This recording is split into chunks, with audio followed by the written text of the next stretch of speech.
The live TV, सच सबसे आगे। नमस्कार दोस्तों, आप देख रहे हैं द लाइव टीवी। आपके साथ मैं हूं भुवन शर्मा। उत्तर प्रदेश में मातम का साम्राज्य फैला हुआ है। मौत तो मानो यहां कोई अब आम बात सी हो गई है। कब कौन कहां किसकी जिंदगी बदहाल व्यवस्था की भेंट चढ़ जाए, कुछ नहीं कह सकते। हालात दोस्तों ये हैं कि दिल्ली से ज्यादा अब ऑक्सीजन की कमी उत्तर प्रदेश में है। गोरखपुर से लेकर गाजियाबाद और बांदा से लेकर बहराइच तक ऑक्सीजन की भीषण कमी से जूझ रहा है उत्तर प्रदेश। और किसी ने यहां मुंह खोला तो उस पर मुकदमा समझो। फिर भी निजाम अगर कहे कि सब चंगा से, तो फिर सूबे की आवाम को कल इलाहाबाद हाई कोर्ट में जो कुछ हुआ वो जरूर जानना चाहिए। दरअसल इस खबर को आप पहले पढ़िए। क्या लिखा है? हेडलाइन है कि लिखा है, सरकार ने दिखाए खाली बेड, हाईकोर्ट ने फोन करवाया, पकड़ा गया झूठ। जी हां, अदालत ने यूपी सरकार के साथ सच का सामना खेला तो पता चला कि उत्तर प्रदेश में तो बड़ा खेला हो रहा है इतने दिनों से। दरअसल बात कुछ ऐसी थी कि यूपी सरकार ने कोविड के लिए खाली बेड की संख्या बताने के लिए एक पोर्टल शुरू किया। यही नहीं, योगी सरकार ने कोविड सिचुएशन पर सुनवाई के दौरान हाईकोर्ट को बताया कि प्रदेश में आइसोलेशन, आईसीयू और एसडीयू बेड की कोई कमी नहीं है। पोर्टल में भी कोर्ट ने यह पता लगाया उस वक्त सुनवाई के बीच कि पोर्टल चेक कराया, पोर्टल में पता लगा कि बेड खाली दिखाई दे रहा है। कोर्ट इतने भर से संतुष्ट नहीं हुई, उसने अब शुरू किया रियलिटी चेक। कोर्ट ने अदालत में ही वकील अनुज सिंह से हेल्पलाइन नंबर पर फोन करने को कहा। जिस अस्पताल को फोन किया गया, पोर्टल में उस अस्पताल का बेड खाली दिखाया गया था। लेकिन जैसे ही अस्पताल ने नंबर उठाया, अस्पताल ने यह कह दिया कि बेड खाली नहीं है। बस फिर क्या था, बीच अस्पताल में योगी सरकार का यह बड़ा झूठ पकड़ा गया।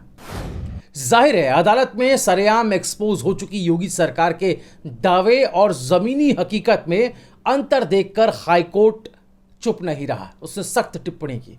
हाईकोर्ट ने कहा कि अस्पतालों में ऑक्सीजन की कमी से मरीजों की मौत आपराधिक कृत्य है, यह किसी नरसंहार से कम नहीं। यानी अब तक जो हम आपको हर वीडियो में कहते आ रहे थे कि ये मौतें कोरोना से नहीं बल्कि सरकार और उसके तंत्र की वजह से हो रही हैं और ये पूरी तरह नरसंहार है, अब अदालत भी ये कहकर हमारी बात की तस्दीक कर चुका है।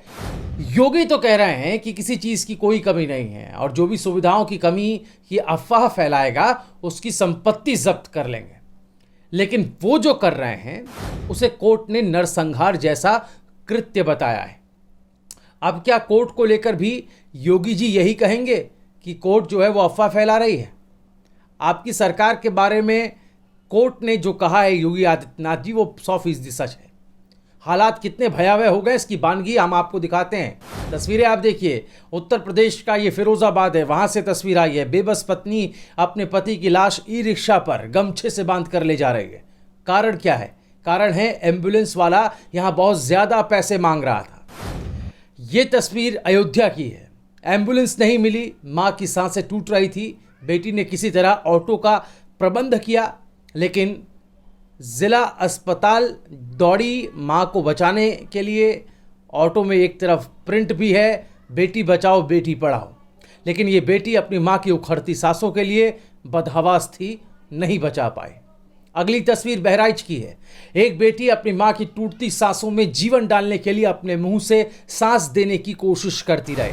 अस्पताल सरकारी था दोस्तों, लेकिन ऑक्सीजन नहीं मिल रही थी, मां की मौत हो गई। योगी जी, आपने तो ये कहा था कि ऑक्सीजन की कोई कमी नहीं है सूबे के अंदर, फिर आखिर ये सब मौतें क्यों हो रही हैं? उत्तर प्रदेश के हालात ऐसे हैं कि यहां ऑक्सीजन पर पहरा बैठा दिया गया है। इंडिविजुअल व्यक्ति को ऑक्सीजन पाना अमृत पाने के समान हो गया है। सरकार ने पाबंदी लगा रखी है, 18 से 20 घंटे लाइन में लगते हैं परिजन, तब जाकर के एक सिलेंडर रिफिल करा पाते हैं। होम आइसोलेशन में एक एक सांसों का संघर्ष जारी है और सरकार के इस ड्रैकोनियन ऑर्डर ने ना जाने कितनी जानें ले ली है। लेकिन यहाँ हाकिम को क्या फर्क पड़ता है, ये भी दिखा देते हैं आपको। ये तस्वीर देखिए, लखनऊ में बना डीआरडीओ का कोविड अस्पताल, जिसके उद्घाटन की ये तस्वीर आपको दिखाई दे रही है। तो क्या हुआ जो हजारों लोगों की चिताएं जल रही हैं? तो क्या हुआ ऑक्सीजन की कमी से लोग अस्पतालों में दम तोड़ रहे हैं? तो क्या हुआ अगर लोगों को अस्पताल में बेड नहीं मिल रहा? क्या इसलिए उद्घाटन समारोह नहीं होना चाहिए? समारोह भी होगा, गुब्बारे भी लगेंगे और उनका रंग भी भगवा होगा। ये योगी सरकार है, यहाँ मातम भी एक उत्सव है। इस तस्वीर ने ये साबित कर दिया। वैसे राजभोज भी हो जाता तो मतलब मजा ही आ जाता कसम से। आबादी के लिहाज से दूसरे सबसे बड़े सूबे के हालात क्या हो गए हैं और आने वाले दिनों में कितने भयावह हो सकते हैं, इसका अंदाजा इस खबर को पढ़कर ही लगाया जा सकता है। खबर पढ़िए दैनिक भास्कर की, आज की ही ये खबर है। खबर में लिखा है कि यूपी पंचायत चुनाव बना कोरोना स्प्रेडर। जी हां, कोरोना स्प्रेडर। चुनाव ड्यूटी करने वाले 2000 कर्मचारियों की संक्रमण से मौत, इनमें 700 से ज्यादा शिक्षक थे। खबर में अंदर क्या लिखा है ये पढ़ते हैं। खबर में लिखा है उत्तर प्रदेश में कोरोना की दूसरी लहर के बीच हुए पंचायत चुनाव सरकारी कर्मचारियों की जान पर भारी पड़ गए। कई परिवारों से उनका सहारा छिन गया। किसी बच्चे से मां का आंचल तो किसी से पिता का साया छिन गया। इन चुनाव में संक्रमित हुए 2000 से ज्यादा सरकारी कर्मचारियों की जान चली गई। अब आपको लिस्ट दिखाते हैं। लिस्ट देख रहे हैं आप?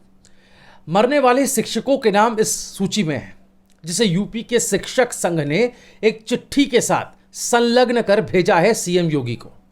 इससे बड़ी शर्मिंदगी और क्या हो सकती है? सूबे का मुखिया होकर लोगों की जान से कहीं ज्यादा पंचायत चुनाव कराना इनके लिए जरूरी था।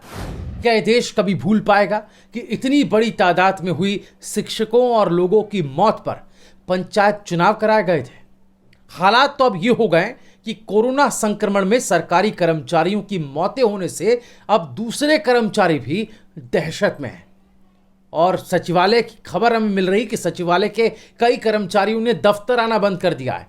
नगर निगम के कई कर्मचारी भी ऑफिस नहीं आ रहे हैं। दोस्तों, इस सरकार के दावे की पोल तब तक नहीं खोली थी जब तक शमशान में चिताओं की जलती ये तस्वीरें सामने नहीं आई थी। और जब शमशान और कब्रिस्तानों में कतारें लगने लगी, लाइनें लगने लगी, चिताओं के जलने की फोटोज और वीडियोज वायरल होने लगी, ना सिर्फ भारतीय मीडिया बल्कि अंतर्राष्ट्रीय मीडिया भी इसको कवरेज देने लगा।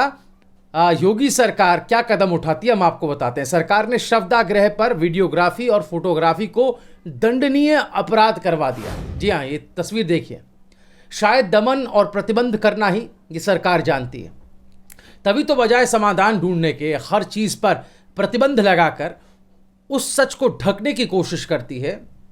कभी शमशान की चिताओं की कवरेज रोककर तो कभी सोशल मीडिया पर ऑक्सीजन की मदद मांगने वालों पर अफवाह फैलाने की धाराओं में मुकदमा कर। जी हाँ, उत्तर प्रदेश के जो हालात हैं, जहां पर जान बचाने के लिए लोगों को ऑक्सीजन तक मयस्सर नहीं, हालांकि ऑक्सीजन से मौतें तो यूपी में कोई नई बात नहीं है दोस्तों। गोरखपुर में बच्चों की जो मौतें हुई थी आपको अच्छे से याद ही होगा इसी सरकार में। फिर भी एक एक सांस जिस तरह से ऑक्सीजन की कमी के चलते दम तोड़ रही है, उखड़ रही है, ऐसे में मशहूर कवि दुष्यंत कुमार का लिखा हमें याद आता है, कहाँ तो तय था चरागा हर घर के लिए, कहाँ चराग मयस्सर नहीं शहर के लिए।